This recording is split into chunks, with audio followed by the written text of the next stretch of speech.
आए हुए मेरे प्यारे मित्रों, अनुयायियों, सबको मेरा सादर प्रणाम। जैसा कि आप लोग जानते हैं, लगभग पिछले 1 साल से हम आप लोगों के बीच में अपनी ज्ञान की पाठशाला आयोजित करते आए हैं और हर दिन एक नए विषय पर बात करते हैं और उम्मीद करते हैं कि आप लोग हमारी ज्ञान की पाठशाला से लाभान्वित होते होंगे और हमारे विचारों को सुनते होंगे। और इसी उम्मीद के साथ अपनी ज्ञान की पाठशाला की श्रृंखला को आगे बढ़ाते हुए में लगभग 1 वर्ष पूर्ण हो रहा है और हर दिन हम नए विषयों पर आप लोगों के बीच उपस्थित होते हैं। हमारा यही अनुरोध है, यही रहा है और यही सदैव रहेगा कि हमारे विचारों को सुने, एकांत में शांत मन से सुने और मनन करें और फिर जो उपयुक्त लगे उसको अपने जीवन में उतारें। और अगर ऐसा लगता है कहीं भी हमारा विचार आप लोगों की सोच में फिट नहीं बैठ रहा तो उसको आप हमसे बात कर सकते हैं या कमेंट के माध्यम से हमसे पूछ सकते हैं। लेकिन हम जो भी ज्ञान की पाठशाला आयोजित करते हैं उसमें हम चाहते हैं किसी भी व्यक्ति के मन में कोई शंका न रहे, अपना सवाल पूछे, उसका समाधान लें। क्योंकि जब तक व्यक्ति का मन पूर्ण रूप से संतुष्ट नहीं होता वो किसी भी विचार को अपने जीवन में उतार नहीं सकता है, दुविधा में रहेगा और विचार मन में स्थायी नहीं होगा। इसलिए हम चाहते हैं कि आप लोग हमारे विचारों को समझें और अपने जीवन में उतारें। इसी क्रम में आज भी ज्ञान की चर्चा को हम आगे बढ़ाते हैं और आज हमारा जो विषय बहुत ही महत्वपूर्ण है, विषय है सच्चा या मजबूत इंसान कौन है। आज का जो विषय है, सच्चा या मजबूत इंसान कौन होता है। सच्चा या मजबूत इंसान वो नहीं जो दूसरों को हरा दे, वह नहीं होता जो दूसरों को हरा दे, बल्कि वह होता है जो अपने क्रोध पर नियंत्रण पा ले, अपने अपमान पर भी नियंत्रण कर ले, कभी अपमान में एकदम गुस्सा न हो जाए, एकदम से क्रोधित न हो जाए और कोई अपमान कर भी दे तब भी अपने को शांत रखे। अगर अपमान भी हो जाए तो भी वो गुस्सा न करे, अकेलेपन में टूटे नहीं और मुसीबत पड़ने पर कोई गलत मार्ग न चुने। कोई मुसीबत आ जाए तब भी गलत मार्ग न चुने, अकेलेपन में टूटे भी नहीं, अपने गुस्से पे कंट्रोल कर सके। गीता कहती है कि स्थिर बुद्धि वाला मनुष्य ही श्रेष्ठ होता है। जिसकी बुद्धि स्थिर होती है वही मनुष्य श्रेष्ठ होता है। जिसका मन परिस्थिति के अनुसार हर समय ऊपर नीचे होता रहता है वो मनुष्य कभी शांत नहीं रह सकता। जिसका मन परिस्थिति के अनुसार ऊपर नीचे होता रहता है वो कभी शांत नहीं हो सकता। और शांत मन वाला मनुष्य ही श्रेष्ठ होता है, स्थिर मन वाला मनुष्य ही श्रेष्ठ होता है। और जिसका मन परिस्थिति के अनुसार ऊपर नीचे होगा वो कभी शांत रह नहीं सकता, तो वो कभी श्रेष्ठ हो नहीं सकता। इसीलिए स्थिर बुद्धि वाला मनुष्य ही श्रेष्ठ होता है। जिसने स्वयं पर नियंत्रण पा लिया उसे संसार हिला नहीं सकता। जिसने अपने आप नियंत्रण पा लिया उसे संसार हिला नहीं सकता। जीवन को उद्देश्य केवल जीना नहीं है, जागना है।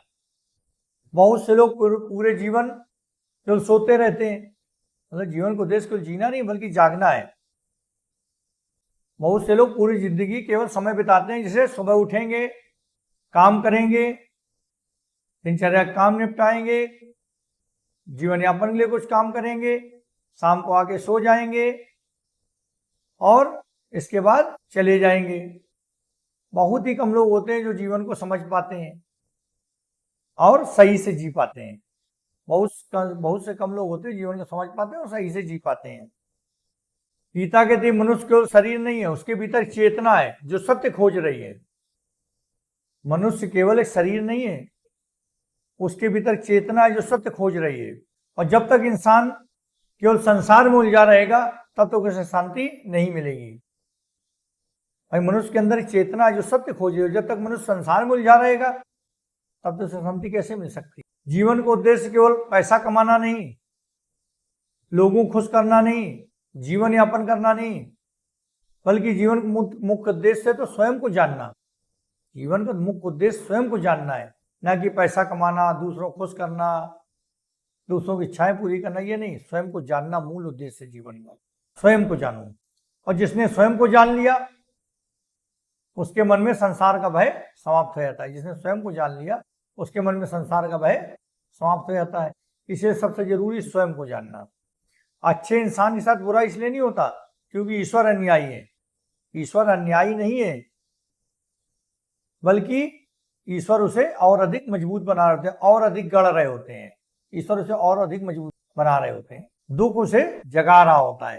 यानी किसी के साथ अगर अन्याय अगर होता है अन्याय, तो इसलिए नहीं होता कि ईश्वर अन्यायी है, बल्कि ईश्वर उसे और मजबूत बना रहा होता है, और गढ़ रहा होता है, और अंदर से मजबूत बना रहा होता है, और उसे जगा रहा होता है।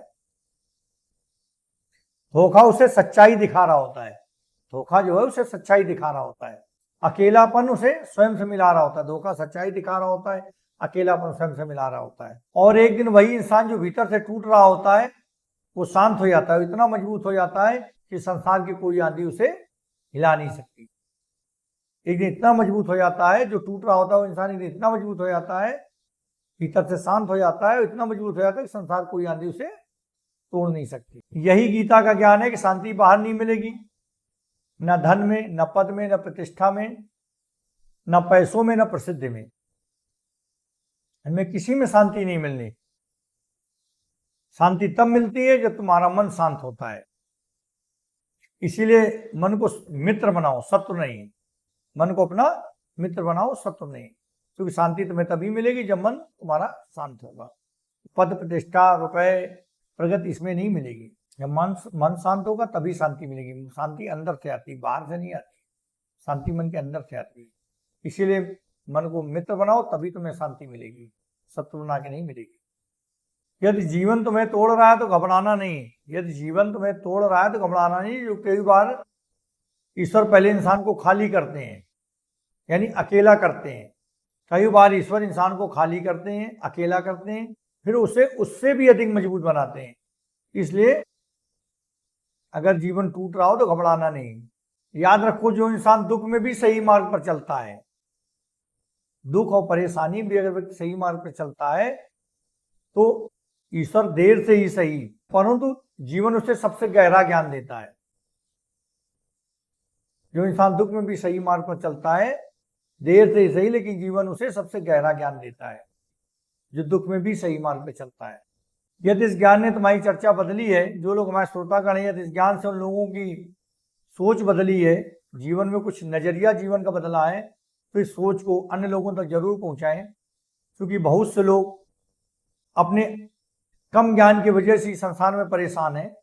हो सकता है इस ज्ञान से किसी इंसान का जीवन बदल जाए। किसी भी ऐसे इंसान का जो टूट चुका है, अपने आप में दुखी है, हो सकता है ज्ञान उसका जीवन बदल सके। इसलिए जो भी मेरे श्रोतागण हैं, अगर इन विचारों को उन्होंने समझा है, तो बहुत सारे जरूरतमंद हैं, उन लोगों तक ज्ञान को जरूर पहुंचाएं। हो सकता है हमारे ज्ञान से किसी का जीवन बदल जाए, किसी के व्यक्ति का जीवन संवर जाए, कोई टूटा हुआ इंसान मजबूत बन के खड़ा हो जाए। और अगर ऐसा हुआ तो हमारा ज्ञान सफल हो जाएगा। तो मित्रों, आज हमने समझा कि व्यक्ति की शांति उसके भीतर के मन से आती, बाहर से नहीं। पद, प्रतिष्ठा, रुपए, पैसे में नहीं आती, बल्कि जब वो समझ जाता है तब उसके मन की शांति आती है। और हम उम्मीद करते हैं कि आज जो हमने ज्ञान की पाठशाला में जो बातें रखी हैं, इससे बहुत से लोगों को लाभ मिलेगा। जीवन जीने का नजरिया बदलेगा, जीवन में देखने के दृष्टिकोण बदलेगा। और उसी उम्मीद के साथ आज ज्ञान की पाठशाला में यही समाप्त करते हैं। अगले दिन आप लोगों से फिर मुलाकात होगी। तब तक के लिए नमस्कार। ओम नमः शिवाय। जय भगवान।